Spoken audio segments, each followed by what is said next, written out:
Numbers chapter 11, the people complained. Here it starts. Now the people became like those who complain and whine about their hardships. And the Lord heard it, and when the Lord heard it, his anger was kindled. And the fire of the Lord burned among them and devoured those in the outlying parts of the camp. So the people complained to Moses. When Moses prayed to the Lord, the fire died out. He named that place Taberah, the place of burning, because the fire of the Lord burned among them. The rabble among them who followed Israel from Egypt had greedy desires for familiar and delicious food. And the Israelites wept again and said, "Who will give us meat to eat? Remember the fish that we ate freely and without cost in Egypt, the cucumbers, the melons, the leeks, the onions, and the garlic. But now our appetite is gone, so there is nothing at all in the way of food to be seen but this manna." This manna was like coriander seed, and it looked like bdellium. The people went about and gathered it and ground it into mills or beat it into mortars and boiled it in pots and made cakes with it. And it tasted like cakes baked with fresh olive oil. When the dew fell on the camp at night, the manna fell with it. So the complaint of Moses. Now Moses heard the people weeping in self-pity throughout their families, every man at the doorway of his tent, and the anger of the Lord blazed hotly, and Moses regarded their behavior as evil. So Moses said to the Lord, "Why have you been so hard on your servant? And why have I not found favor in your sight? And you have placed the burden of all these people on me." So all the people are complaining that Moses is like, "Why are you giving these people to me? Why?" So Moses' self-pity sets in too. "Was it I who conceived all these people? Was it I who brought them forth, that you should say to me, 'Carry them in your arms as a nurse carries the nursing infants to the land which you swore to your fathers'? Where am I to go get meat to give to all these people? For they weep before me, and they say, 'Give us meat so that we may eat.' I am not able to carry all these people alone, because their burden is too heavy for me. So if this is the way you're going to deal with me, please kill me at once if I have found favor in your sight, and do not let me see my wretchedness." The Israelites are complaining. They're used to all this wonderful, delicious food. Meanwhile, they forget that they were in bondage. They forget all those things that Moses led them out of that bondage. But they're remembering all the good things that they had, right? Instead of the food that God is providing for them at that time. 70 elders to assist. According to the Lord said to Moses, "Gather for me 70 men from among the elders of Israel, whom you know to be the elders of the people and their officers. Bring them to the tent of meeting and let them stand there with you. Then I will come down and speak with you there, and I will take away some of the spirit who is upon you, and will put him upon them, and they shall bear the burdens of the people with you, so that you will not have to bear it alone."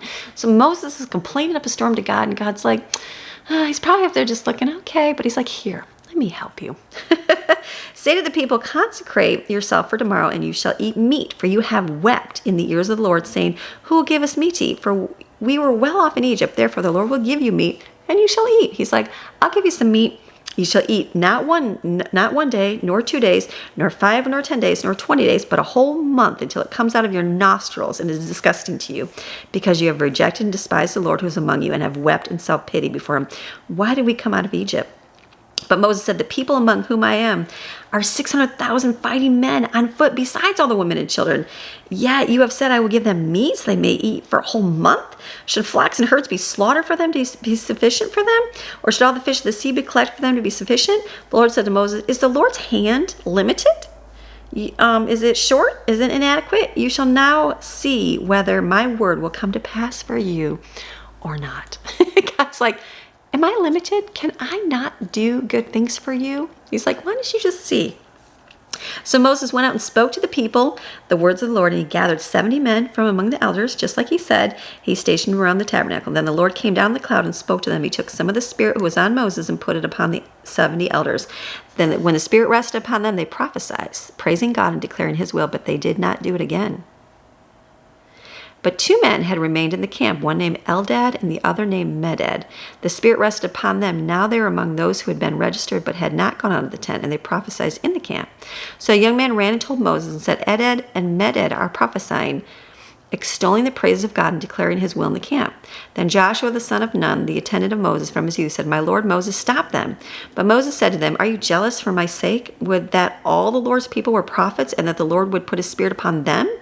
Then Moses went back into the camp, he and the elders of Israel. The quail and the plagues. Now there went forth a wind from the Lord, and it brought quails from the sea, and let them fall. So they flew low beside the camp, about a day's journey on the side, and on the other side, all around the camp, about 3 feet deep on the surface of the ground. They spent all day there and all night, and then all the next day, and caught and gathered the quail, and they spread them out for themselves around the camp. to cure them by drying. While the meat was still between their teeth before it was chewed, the anger of the Lord was kindled against the people, and the Lord struck them with a very severe plague. So the place was named the Grave of Greediness, because there they buried the people who had been greedy for more than the manna had God provided them. They actually ate so much they died. That's crazy. It's like, be careful what you complain about in your life, right? Like, we want to complain about everything. Sometimes we want to despise the food we had, especially when we see things on video and stuff that everybody else has. But watch what you complain about. Gratitude is so important, and it matters that God does provide. You just got to look at things a little bit different than what you are portrayed and shown in the world. So this is your daily Bible chapter, reading God's Word Monday through Friday. See you tomorrow.